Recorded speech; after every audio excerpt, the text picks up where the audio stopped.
People call in sick for work that have a migraine. What the has happened to us? You can't hit a home run unless you're in the batter's box and you swing away, right? Actions have consequences. There is no work-life balance. Top 10, I got a top 10. Got my motivation high for my top 10. Gotta learn from the wise women and men. All my life, like 9 to 9. For my top 10, top 10, 9 to 9. This one's for my top 10.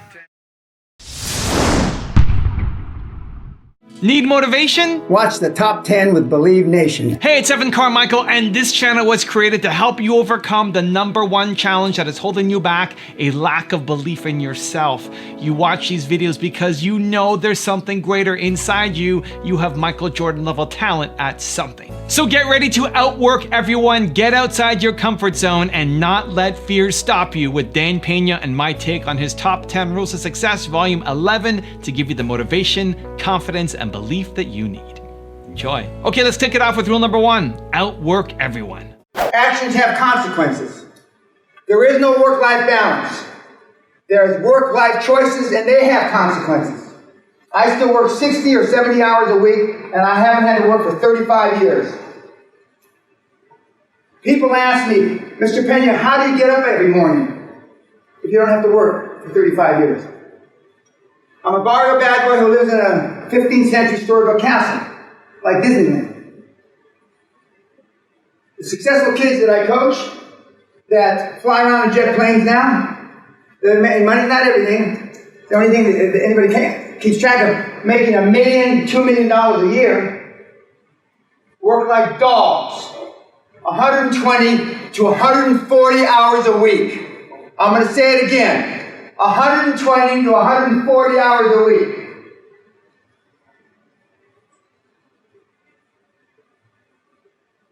The high performance kids want to continue to learn. They find a mentor, somebody that is where they want to be today, and they mimic, model, copy them. Rule number 2, push yourself out of your comfort zone. The way I continue to stretch myself at my old and tender age is I do crazy shit. Other than tripping over the chair, yeah, I do crazy shit. Still, this is 2014. This was just last year. I jumped out of the stratosphere in Las Vegas, 855 feet. Now I have artificial knees, artificial hip, artificial shoulders. I have no right long head bicep from bummed up from various things that have happened to me. So I should not be jumping out of an 855-foot tower. Then I got to land like this. So my lovely wife says, Dan, why don't you go watch the people land? She's thinking if I see them land, then I won't jump. No, I don't want to focus on anything negative, no negative shit. So I go up to the top and I jump. Well, I didn't land. On YouTube, we cut out the part of me falling on my head and rolling into the cement. We cut that shit out so it looks like it landed like this, but I didn't. I landed into the cement, and because my knees couldn't take the pressure, because I had full knee transplants a couple years ago, both knees. But I continue to do stuff like this to continue to push myself outside my comfort zone. And if I'm pushing myself outside my comfort zone in my 70s, it could be easy. Now, I'm not suggesting any of you jump off buildings. I'm not suggesting any of those things. But what I'm suggesting is the older you get, kids, and this is directed to the students here, the harder it is to push yourself outside your comfort zone. Because then you got a family, you got kids, you got a mortgage, you got your mother and father you're going to take care of. You got a half-breed mongoloid idiot for a sister. Well, life catches up with you. Rule number 3, don't let fear stop you. You can't hit a home run unless you're in the batter's box and you swing away, right? Everybody understand that? Most of you have never been in the batter's box or on the crease. So in that regard, you really, and I'm not giving you an excuse for not being more successful, but in that regard, I can cut you a little bit of slack because you've never put yourself in a position to succeed. But it's been out of fear. Everybody in this room has had an opportunity to succeed at something. But fear has kept you back.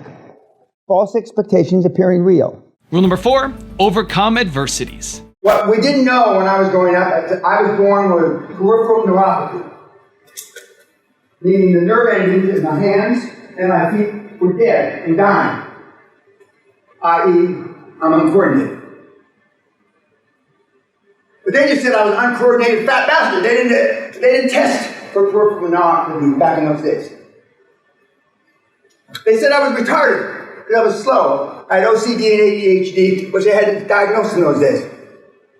They used to stand me in the corner with a dunce cap. And if I turned, dunce cap is one of those things on your head. If I turned around, they'd put me in a closet. They'd take the dunce cap off my head, put me in a closet. Until my parents would come pick me up. I'd be in there 4, 5, 6 hours. I'd shit myself and piss myself. They wouldn't let me out. Then my father would pick me up and give me a beating again. Because the teachers and the nuns were always right in those days. Now just imagine if your little sensitivities endured that growing up. But it just made me stronger. Because it's not what happens to you in life, it's how you interpret what happens to you in life that builds your character, which translates ultimately into your destiny. Now I was a bad kid. You don't know anybody in Ramsey who would try to kill his teacher. I did. I tried to kill my teacher. Fortunately, by the grace of Allah or somebody, I wasn't good at killing at 11, 12 years old. Coming from the neighborhood I came from, there was plenty of guys that were better at it than I was. I dropped an aquarium from the 2nd floor onto the teacher who pissed me off. Kind of reminds me of Coach, actually. He looks kind of like that. And he moved 6, 7 inches, and instead of hitting him in the head, it caved in his clavicle, and his shoulder was down here. Now, if I had unfortunately killed that teacher, I wouldn't be here today. I would have gone to prison, blah, blah, blah. So all these things that happened to me made me a stronger person. Also, if you want to have more self-love, check out my 254 series. It's free. The link to join is in the description below. But no one does know initially, up front. You have to try. You have to swing at the plate. A kid like you, if you had to keep track of 7 days a week, 24 hours a day, what you do. You want people with a like mind and that are better than you, smarter than you, more intelligent than you to get on your bus. Rule number 5, don't waste time. Now, when you measure your life, what you've accomplished, or the lack thereof, or how long it took you to discover that you were pissed off and that you were going to subject yourself to an experience like this, you can think how much time you do waste. And one of our successful mentees, a Dutch guy, he said, you just learn how to sleep faster, which you really can't do that. But I mean, because when you realize, when you wake up the first time and you say, well, I'll go back to sleep for a little longer. Well, the first time you woke up, you probably can get up. And you don't need to go back to sleep for a little longer. Rule number 6, toughen up. I didn't believe in being homesick. I got gangrene in my hand when I was going through boot camp. And one of the last things my dad said, you never go on sick leave. Only wusses go on sick leave. I got gangrene. I almost lost my left hand, but I didn't go on sick call, whatever it's called. The officer of the day, which was a young second lieutenant, and I was curled up in my bunk, and he says, what's wrong with Pena? And my hand's all puffed up and green like this. It's all right, Lieutenant. It's all right. I was an enlisted man first. It's all right. They took me off and they lanced, and I almost lost my hand. But my dad said, only wusses go on sick leave. Now, people call in for work because they got diarrhea. People call in sick for work that have a migraine. What the has happened to us? Rule number 7, surround yourself with success. We're currently surrounded with kids, guys, young men that are on the same mission. This won't always be the case. When you get out there in life, non-athletic life, it's very difficult to find a group like this. Show me your friends and I'll show you your future. Self-esteem is built the first 7 or 8 years of life. Who are you around the first 7 or 8 years of life? Mom, maybe dad, an older brother, a grandparent, right? So if you're lacking self-esteem, it's because of your family. It doesn't have to stay that way. It doesn't have to stay that way. Rule number 8, be selfish. You got to be selfish. You want your needs more than their needs. Otherwise, you're going to have a tough time. Not impossible. It'll take you, I told you the longest, it'll take you 12 years. One of the nicest human beings in the world, it took him 12 years. He's a prince among men. He gets honorary awards and shit for, humanitarian of the year and shit like that. 12 years to close a goddamn deal. So he can take all those honorary bullshit, he can shove them up his ass. Because that's what they're worth. I never got a I got one man of the year, I stand corrected. But a humanitarian of the year, I sure never got. There's probably some of you in this room that got some shit like that. And it's shit. That's what you get when you're 70, 75, 80 years old. If you've already got it, you did something wrong. Rule number 9, start taking action. So how possibly serious can you be about being an entrepreneur? How? Well, the guy in Chicago, well, that's too far. Miami, Florida. The guy in Bunk, Mississippi, that's too far. The guy in you all got a reason, right? Now I'm going to show you, for those of you, I have a link on my site. The two most famous, in my opinion, two most famous links are deal flow, where do you find deals? And the second link is, where do I get the money? That's exactly what it's called. Those 2 links on my site, free. They're the 2 links that are the least clicked on. The least. Some days I get 2 clicks. Some weeks I get 5. Some months I get 20. Why would you come to my site if you don't want to know where the money is? I give a podcast on each free on the site. This is on the site too. These are the sources. Because you're pretending to want to be an entrepreneur. You're pretending to want to create wealth. You're pretending. You're not serious. And rule number 10, the last one before a very special bonus clip, is outperform your best. Like attracts like. If you're a powerful, weightlifting. My one weightlifting story. I benched 395 pounds back in the day. Why didn't I bench 400? Because my moron spotters didn't put the collars on. My spotters say, well, you benched 400. No, I didn't. I never got close to that again. The best I ever benched after that is about 380, excuse me.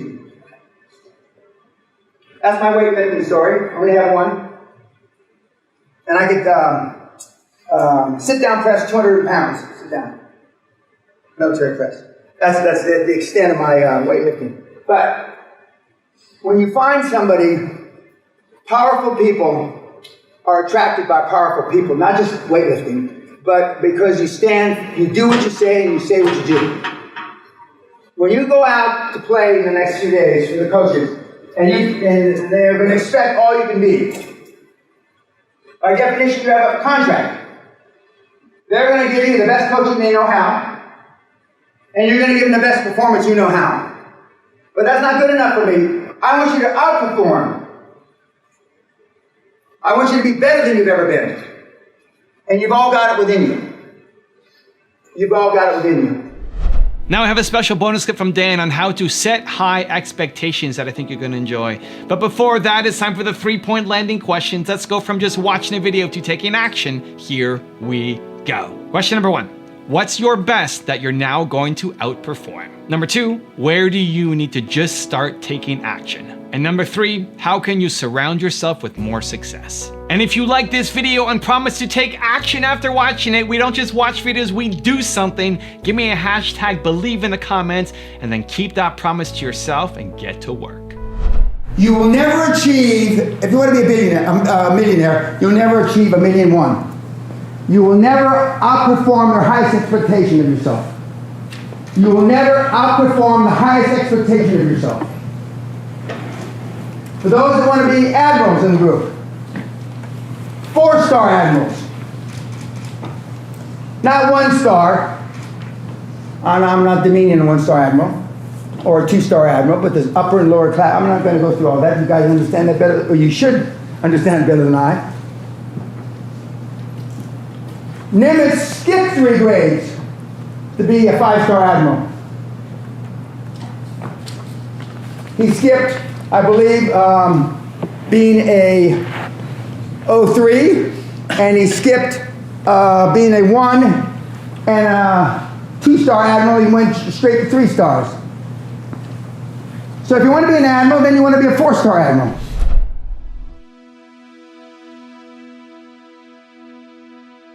If you want to see the top 10 I did on Jordan Peterson, check out the video right there next to me. I think you'll enjoy it. Continue to believe, and I'll see you there.